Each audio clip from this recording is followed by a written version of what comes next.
在Bukit Jalil买新楼盘项目，到底适合买来自己住还是买来投资？今天这一支影片呢，是基于我过去我所 cover 过的Bukit Jalil project 里面，我自己从中 study 到的东西 ，research 到的东西，然后再用我自己观点来分析出来，到底适合买来住还是买来投资。OK， 所以事不宜迟，我们就开始今天的这一支影片啦。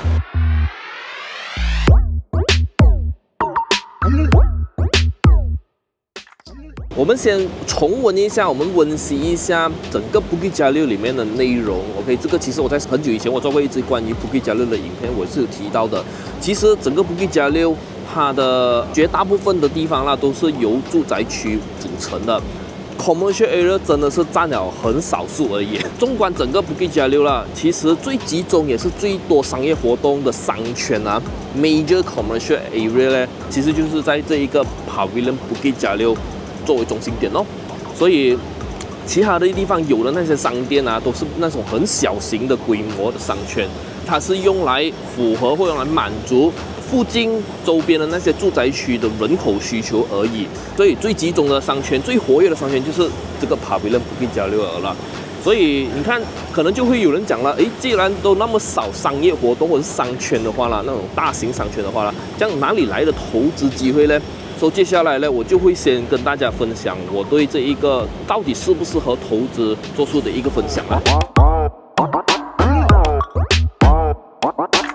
在 Bukit Jalil 除了有 Pavilion Bukit Jalil 之外啦，其实我们也是可以在其他地方找到一些我们的潜在出租对象，比如说以下这几个地方啦，比如说这一个 IMU 就会有大学生、有医务人员、有教授等等的，然后接下来就是 Technology Park Malaysia。在这一边，它不是一个很大型的 industrial area 或者是科技园 ，OK， 它是一个属于比较小的，但是它是可以讲是整个 KL 里面唯一一个科技园，然后里面有包括了 Iris 还有 Mimos， 就是 R&D 生产我们的大马卡的公司，然后还有 data center 的，所以在这边会出没的人就是工程师 IT specialist。这样讲到 data center 啦，除了在 Technology Park 里面有 data center 之外，其实在 Pavilion 后面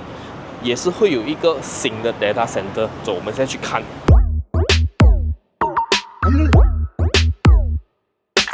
就是这里啦，就是这边进口进去，下了去最尾端那边呢，就会有一个来自 Exim Group 的，就是 Exim 建的 Hyperscale Data Center 啦。所以顾名思义 ，Hyperscale 的话啦，我上网找过它的定义，就是算是蛮大型的 data center 了，因为要称为 hyperscale 的话啦，它是必须要能够负担5000台服务器或以上的 data center 啊，它才能够被称为 hyperscale 的。所以在这边也是会出没的人，就是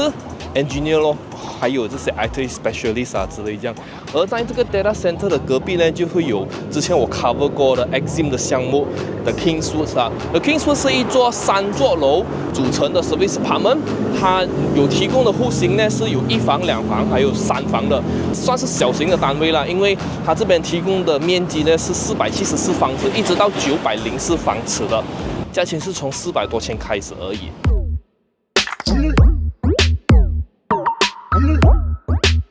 你看这一个是它的入口，一进去中间那边青色尾板那边呢就是 Kingswood 的时候。去年我来拍 Kingswood 的时候，这一个入口还没有成型的，现在已经是看到有柏油路进去了。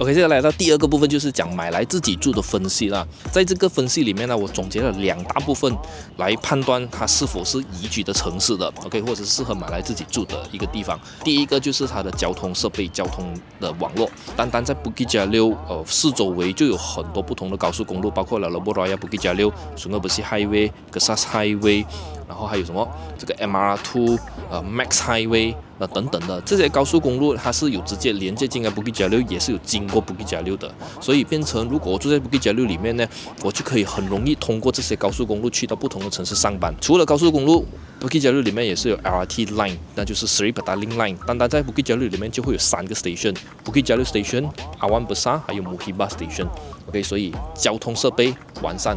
齐全了的了。然后讲到第二个部分呢，就是基本的生活设施 amenities。在 Bukit Jalil 里面有 shopping mall 啦 ，pavilion， 然后有各种各样不同的商店，然后有学校还包括了小学、中学、大学，甚至国际学校，然后医院有 IMU， 然后将来还有 Wellness City 那一边的那种专科医院，所以你看这些都是很基本的生活设施，已经是很完善的在 Bukit Jalil 里面了，变成我不需要特地开车离开 Bukit Jalil 就能够满足我的基本日常需求。这样如果我讲我要一个更加好的生活品质或者是不一样的 lifestyle 的话呢，在 Bukit Jalil 里面还有 golf course，还有 recreation park， 就是在我身后的这一个 Bukit Jalil recreation park 了。所以也就是因为这些各种各样的这些 elements 这些内容，就足以说明了 Bukit Jalil 其实是一个很宜居的城市来的。所以讲到买来自己住，像之前我 cover 过的 Bukit Jalil 项目有哪一些是适合买来自己住，我还是会先推荐这一个 Veladas 还有 Vivid， 就是在 KL Wellness City 里面的，所以这个是第一个建议啦。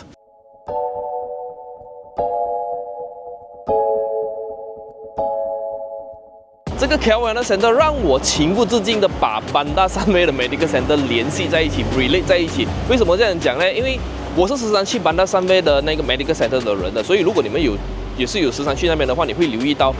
现在的 Bandar Sunway Medical Center 哦，它不只是一个 Medical Center， 它开始也迈入其他的领域，就是 Wellness Center 的这个领域了。像如果这一个 KL Wellness City 将来它的完成品哦，是和 Bandar Sunway 很相似的话呢，我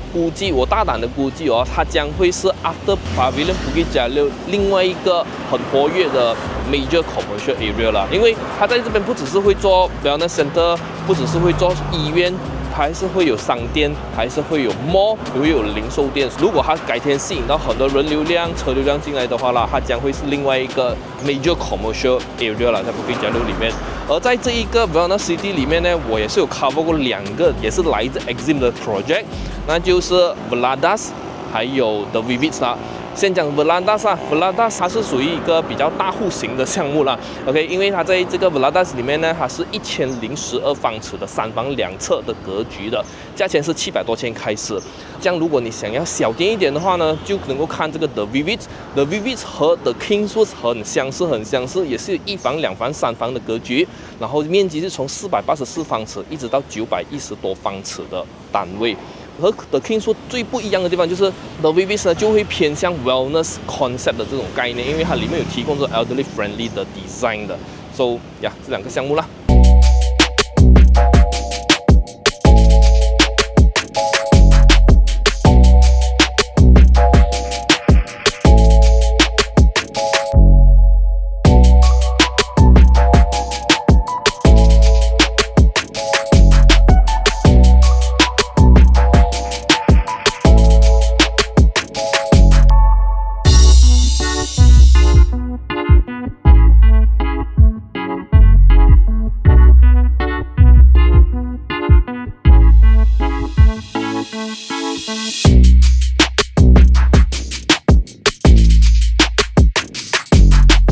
像如果你想要一个比较远离商圈、比较远离 commercial area 的 project 的话呢，这一个 Run Residence 呢，你就可以考虑了。它的地点是在这个慈济国际学校的对面而已。这里提供的房型呢是3房或者4房的单位，面积是920方尺一直到1680方尺的。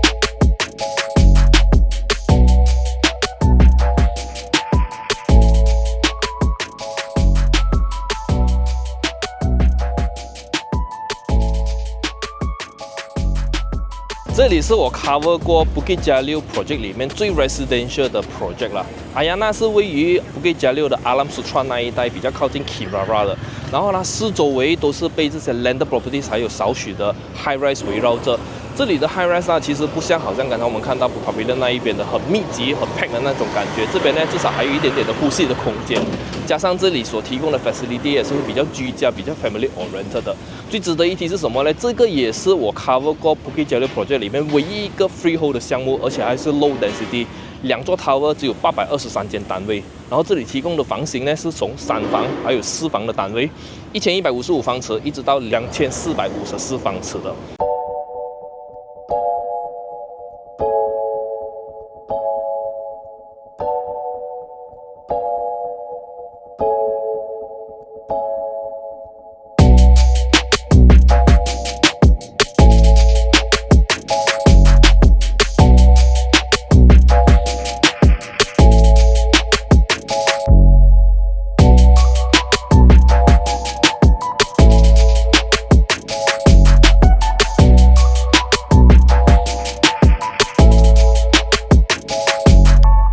OK， 以上就是这一支视频所有的内容了。我必须要回到车里面做这个总结，因为外面实在太热了。所以回答回 Bukit Jalil 的项目到底适合买来投资还是买来自己住？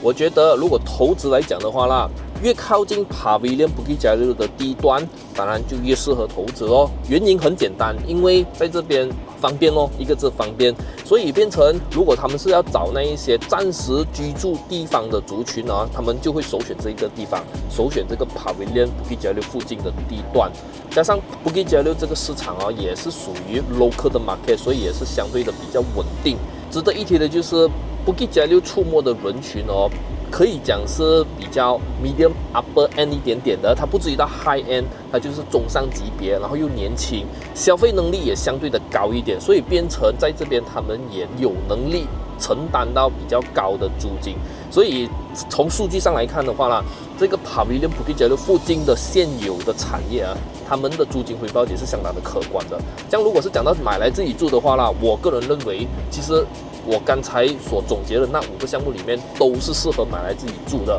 主要就是看回你自己本身的需求。像如果你想要找一个很方便的地点，你家一出来楼下就有很多商店的，这样自然你就看回 Pavilion Bukit Jalil 附近的那些楼盘项目，因为那些方便嘛。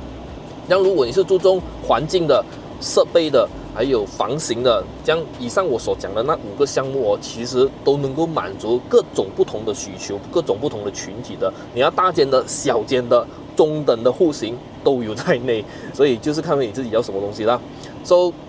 不知道你还有什么其他看法？如果有的话，欢迎在 comment 区里面留言。又或者是如果你已经买了 Bukit Jalil project， 你已经是住在 Bukit Jalil 里面的，也欢迎在 comment 区交流一下，分享一下你的感想。所以如果喜欢这一支影片的，记得帮我按赞分享出去，记得 subscribe 我的 YouTube channel，like 我的 Facebook page， 我们下个video见。